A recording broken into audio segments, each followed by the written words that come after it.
Hi, Vishnu. Thank you for joining us on the Health Tech Narrative podcast today.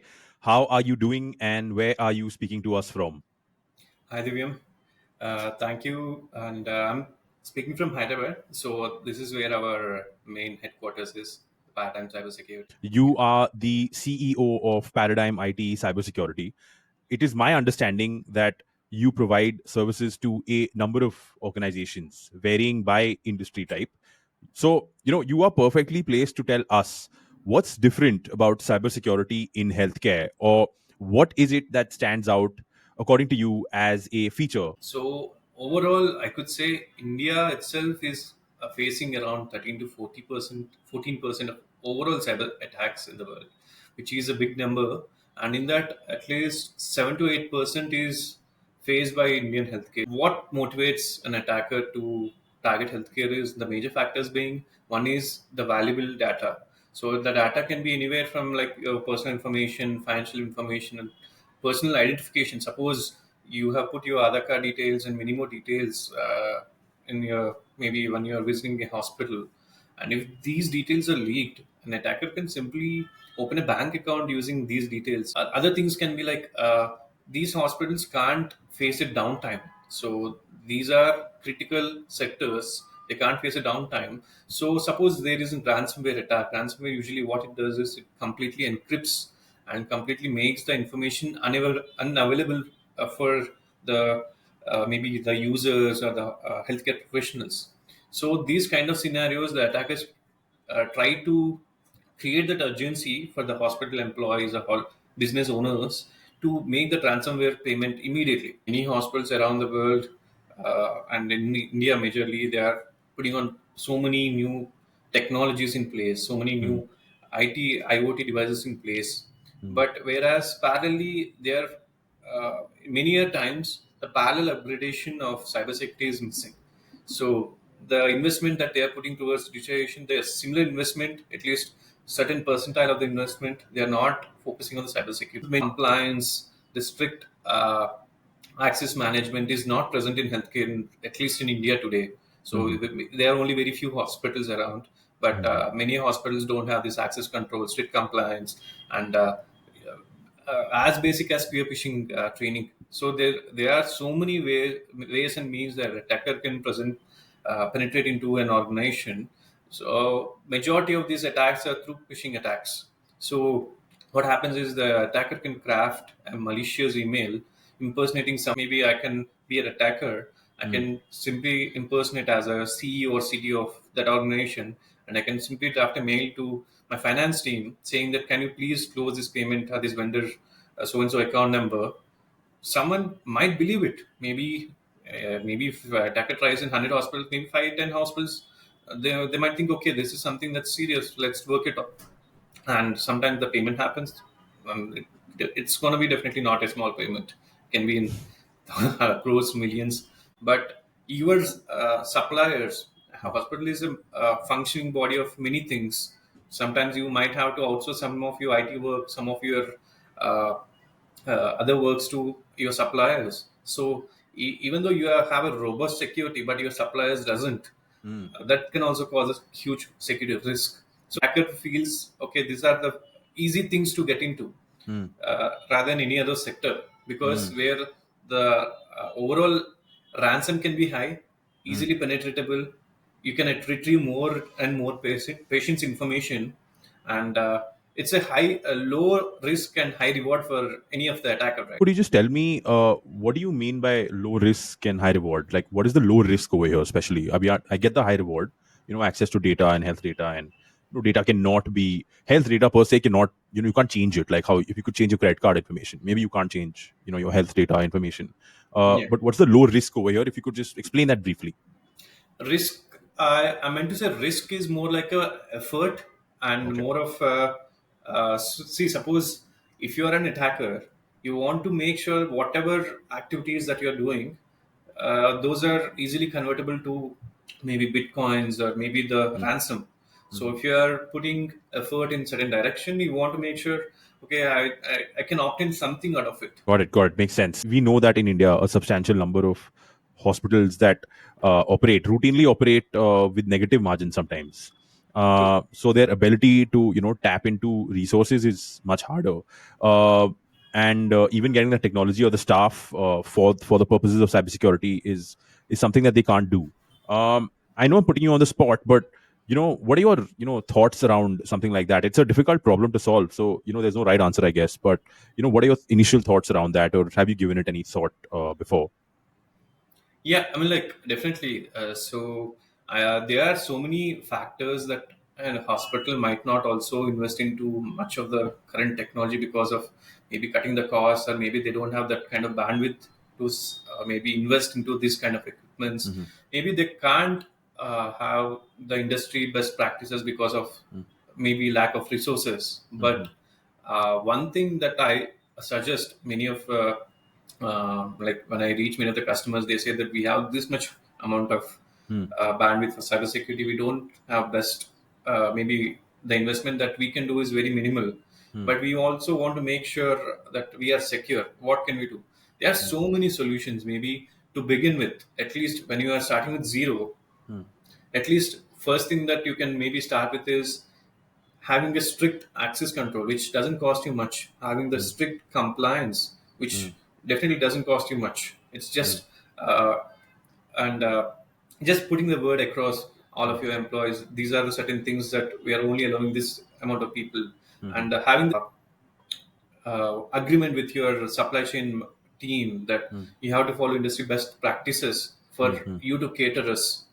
These all help you to at least achieve certain level, and definitely, I mean, like, you might not have enough funds to have a SOC, maybe a security operations center, but definitely investing in as small as antivirus, which will cost you hardly around 700 to 800 rupees per year, which is a small investment when it comes to healthcare industry.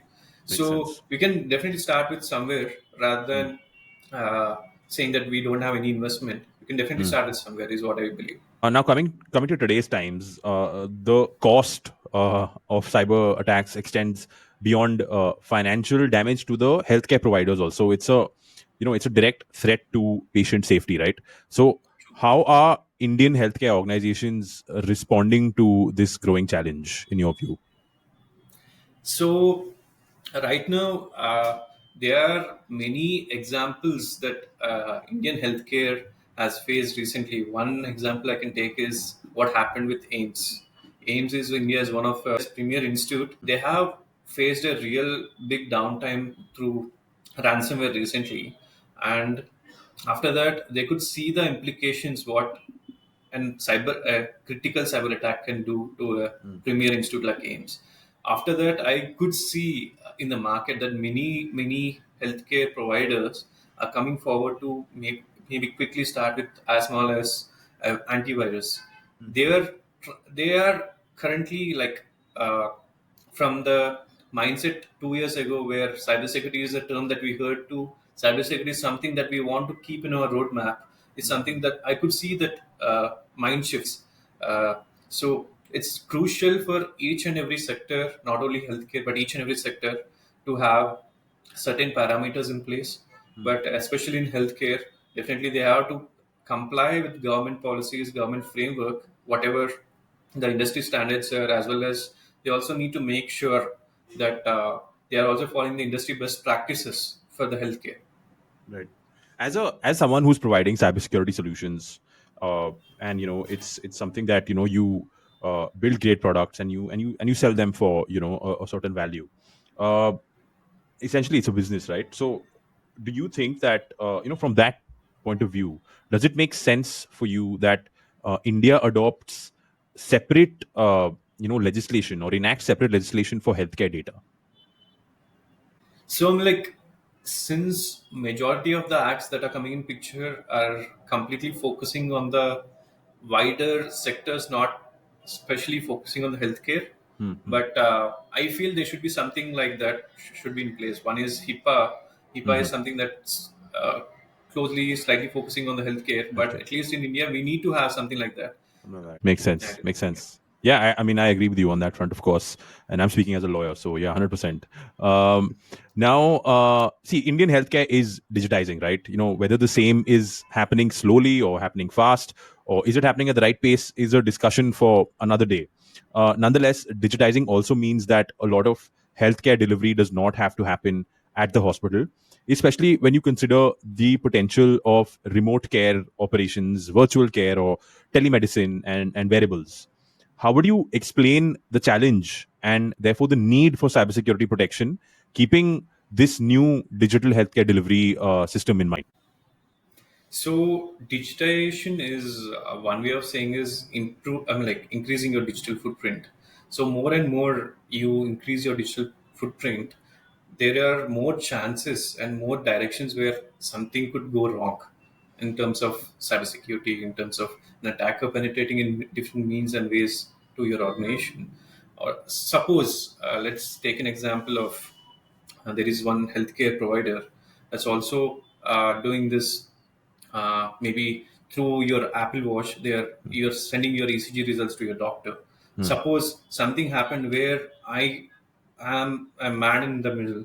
I'm hmm, trying hmm, to do man in the middle attack, hmm, and I'm trying to change or alter your results while you're sending it to your doctor. Definitely, there will be something wrong. There will be uh, something the doctor might be alarmed by the results, and hmm, hmm, immediately I could say that okay, you are in some critical condition, you have to come visit. hmm, So the little panic moment the customer faces, hmm, so that's a small example, but in hmm, terms of in the bigger picture, hmm, hmm, there are some attacks that are already been done in this way where because of an attacker hacking a medical device and hmm, altering the results, hmm, hmm, there were so many serious implications if someone is trying to target a specific customer. hmm, hmm, hmm. But in the real world, Apple Watch might not be the scenario, but it can be Correct. many Yeah. other medical devices. But yeah, that's how an implication can happen. But we don't know how what all things can happen in terms of telemedicine or, Hmm, and we can also see these days there are so many examples where AI impersonation has happened in hmm, many scenarios where hmm, hmm, I can be one of the doctors from the hmm, hospital and I hmm, can say you are having a cancer fourth stage. Just understand the serious implication that can have on the customer, understand the severity in the nature. I hmm, can simply uh, make him go through that emotional phase where he will be more vulnerable for me hmm, to launch further attacks. hmm. So it can go to that extent. So yeah, I mean, like there are infinite possibilities for me to uh, exploit someone or exploit an organization. Just quickly, like, do you think that if data is stored on one same medical device and then that's being shared to another organization that is going to deliver healthcare, where does the chance of, like, cybersecurity attacks happening more in today's scenario? Where is that possibility lie more? Does that lie more with the watch or the wearable or the telemedicine software? I mean, like I could see the problem. I mean, like definitely one thing is the compliance. So if the Hmm, data has been already shared to the healthcare provider, hmm, how much of the information is available to the right person? So hmm, suppose the data is can be accessed by anyone. There hmm, is a high chance that this data can be also be. I mean, like in terms of breach, if they are not hmm, securing this data in terms of breach, an hmm, attacker can use this health information for hmm, maybe per record, he can sell in the deep web and dark web for so and so amount, or maybe I can understand the patient's information. He can so maybe blackmail a patient. Yeah, it can hmm, also happen. Suppose if there is certain information that you are not feeling secure about, you are insecure about certain information that you are sharing to a healthcare provider. hmm, Definitely, if it falls in the wrong hands, definitely the attacker can blackmail the person with some ransom or so and so. hmm. Further implications can happen. Got it. Okay, Vishnu, we're coming towards the end of this discussion. I wanted to ask you, for anyone that's listening to this, for any healthcare organization or startup that is, directly interfacing with the patient or is providing healthcare delivery, um, can you provide items that would be a form of a checklist that such organizations must give importance to assess their capabilities of defending against cyber attacks?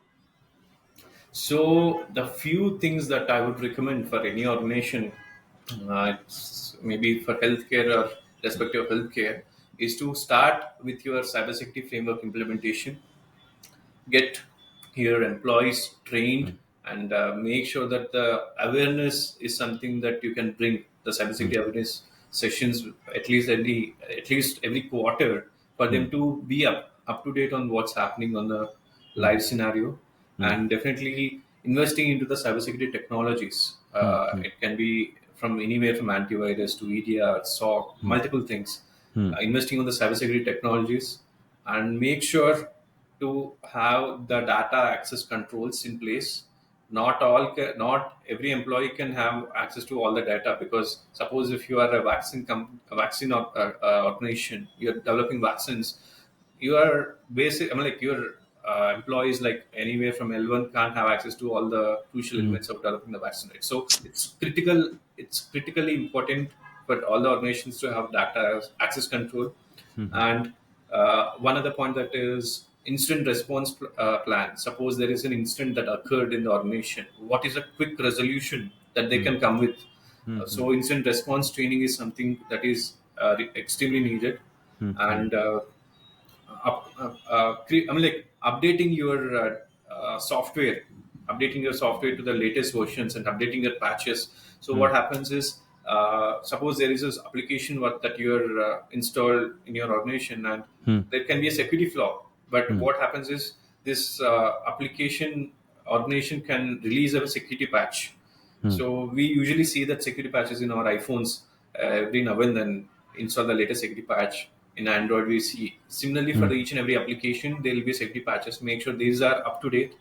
And other thing I can mention is come. Yeah, third party risks. So make sure you have a strong legal terms with your third party vendor. So any third party risk can also have serious implication on your organization. Third party, because they might not be following the standards, the basic security standards, and have a strong compliance with the third party vendors, and also have cyber insurance. If you have the bandwidth, cyber insurance is something that you should have. If there is any huge cyber attack, definitely you will be covered by the cyber insurance. Right. Thanks for your time, Vishnu. I know you're an extremely busy guy. We sincerely thank you for joining us today on the Health Tech Narrative podcast. Your insights within the Indian healthcare sector have enlightened us, and it's also highlighted actually the critical importance of safeguarding our digital health infrastructure. Thank you for coming on. Thank you for having me, Divya. Thank you.